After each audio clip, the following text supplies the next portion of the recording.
오늘의 10분 말씀.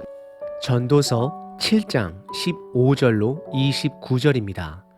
전도서 7장 전반부를 세 문장으로 요약합니다. 첫 번째, 전도자는 현재의 기쁨보다 죽음을 인지하는 삶을 살아야 함을 가르칩니다. 두 번째, 죽음으로 제한된 삶을 물질이나 감정에 휘둘려서 살면 안 됨을 가르칩니다. 세 번째, 하나님의 주권을 신뢰해야 함을 가르칩니다. 오늘 본문 전도자는 인간의 지혜와 의로움의 한계를 드러냅니다. 결론부터 말씀드리자면 지혜와 의로움은 인간으로부터 나올 수 없는 것입니다. 하나님으로부터 나오는 것입니다. 그래서 지혜의 근본은 하나님을 경외하는 것입니다. 오늘 본문은 크게 두 부분으로 나눌 수 있습니다. 첫 번째는 인간 지혜와 의로움의 한계입니다. 두 번째는 전도자의 결론입니다.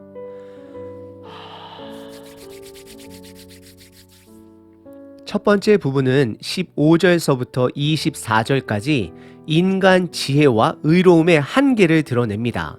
15절에 전도자는 그의 삶을 허무한 삶이다 라고 표현하며 인간의 지혜와 의로움에 대해 조사하고 연구했음을 고백합니다. 15절입니다.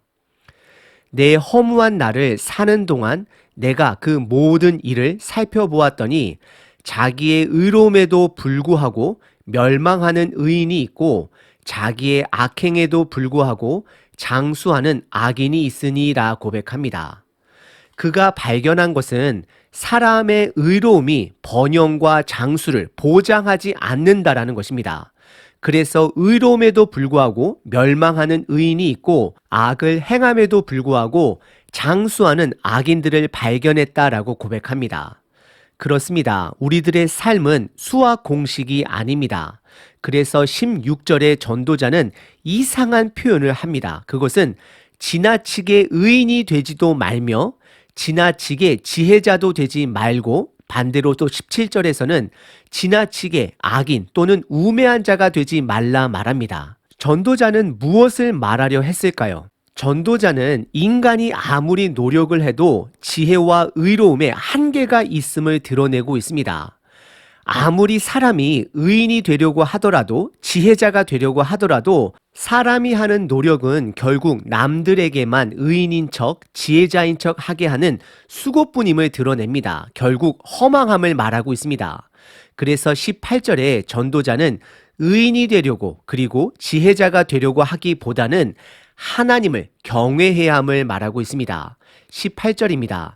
너는 이것도 잡으며 저것에서도 내 손을 놓지 않는 것이 좋으니 하나님을 경외하는 자는 이 모든 일에서 벗어날 것임이니라 라고 고백합니다. 하나님을 경외하는 것이 지혜의 의로움의 근본이 되는 것입니다. 그리고 19절서부터 22절에 전도자는 지혜자를 의로운 자로 연결시킵니다.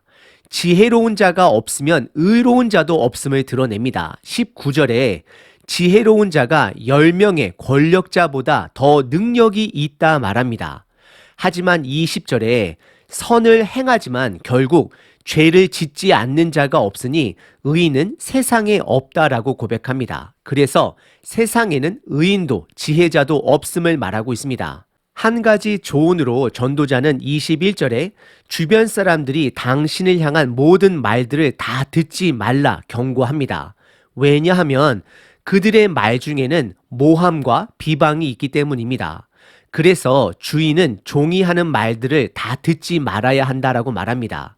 왜냐하면 종들은 주인을 비방하기 때문입니다. 그리고 22절에 전도자는 직설적으로 너 또한, 즉 저와 여러분들 또한 남들을 비방하고 저주하였음을 인정해야 함을 말하고 있습니다. 22절입니다. 너도 가끔 사람을 저주하였다는 것을 내 마음도 알고 있느니라 라고 고백합니다. 그래서 전도자의 결론은 23절에 스스로 지혜자가 되려 했지만 오히려 지혜가 나를 멀리하였다라고 고백합니다. 그래서 24절에 어느 누구도 온전한 지혜를 이룰 수 없음을 고백합니다. 오늘 본문의 첫 번째 부분은 인간의 지혜와 의로움의 한계입니다. 온전한 지혜는, 의로움은 사람에게 나오지 않습니다. 우리는 우리의 미련함과 죄를 받아들이고 하나님을 경외하는 것이 바로 지혜가 되는 것이고 의롭다 여겨짐을 받게 되는 것입니다. 두 번째 부분은 전도자의 결론입니다. 25절서부터 29절입니다. 25절 전도자는 지혜에 대해 열심히 찾았고 연구했다라고 고백합니다. 25절입니다. 내가 돌이켜 전심으로 지혜와 명철을 살피고 연구하여 악한 것이 얼마나 어리석은 것이요 어리석은 것이 얼마나 미친 것인 줄을 알고자 하였더니라고 고백합니다. 그리고 그가 내린 결론은 크게 두 가지입니다. 첫 번째, 하나님을 기쁘게 하는 사람은 한 사람도 없음을 고백합니다. 전도자는 남자로서 여성이라는 단어를 사용하여 하나님을 기쁘게 하는 사람이 없음을 표현하고 있습니다. 예를 들어 잠언에 보시면 남자를 유혹하는 여성을 죄로 상징하기도 하고 반대로 의로운 여인을 지혜의 상징으로 사용하기도 합니다. 하지만 오늘 본문의 전도자는 여성을 부정적으로 일단 사용합니다. 26절에 여자는 죽음보다 쓰다라고 고백합니다. 전도자는 남자로서 여성을 만나 죽음보다 쓴 경험을 한 자입니다. 그래서 27절, 28절에 남자로서 많은 여자들을 만나보고 연구해봤지만 하나님을 기쁘게 하는 여인을 찾을 수 없다라고 고백합니다. 전도자가 여자였다라면 반대로 남성은 죽음보다 쓰다라고 고백했을 것입니다. 그리고 28절에 전도자가 1000명 중에 한 사람을 찾았으나 여인 중에서는 찾지 못했다라는 표현은 전도서의 특유한 상반된 표현에서 온 것으로 이해할 수 있습니다. 결국 전도자는 의인은 한 사람도 찾지 못했다라고 고백하고 있는 것입니다. 그리고 두 번째 결론은 29절에 전도자는 그가 지혜에 대해 의로움에 대해 열심히 연구해 봤지만 결국 깨달은 것은 하나님은 사람을 정직하게 창조하셨지만 사람들의 죄로 인해 각기 잘못된 길로 갔음을 고백합니다. 29절입니다. 내가 깨달은 것은 오직 이것이라. 곧 하나님은 사람을 정직하게 지으셨으나 사람이 많은 꾀들을 낸 것이니라 라고 고백합니다. 오늘 본문의 두 번째 부분은 전도자의 두 가지 결론입니다. 첫 번째는 하나님을 기쁘게 하는 자는 한 사람도 없음을 고백합니다. 두 번째는 하나님은 사람을 정직하게 창조했지만 사람들이 죄로 인해 잘못된 길로 갔음을 고백합니다. 오늘 본문은 인간 지혜 그리고 의로움의 한계에 대해 다루고 있습니다. 우리는 살다 보면 두 가지 방향으로 실망할 때가 있습니다. 첫 번째는 남에게 실망할 때가 있습니다. 나의 친구, 가족, 이웃, 교회 식구들에게 결국 실망합니다. 왜냐하면 온전한 사람은 없기 때문입니다. 그리고 두 번째 실망은 나 스스로에게 실망합니다.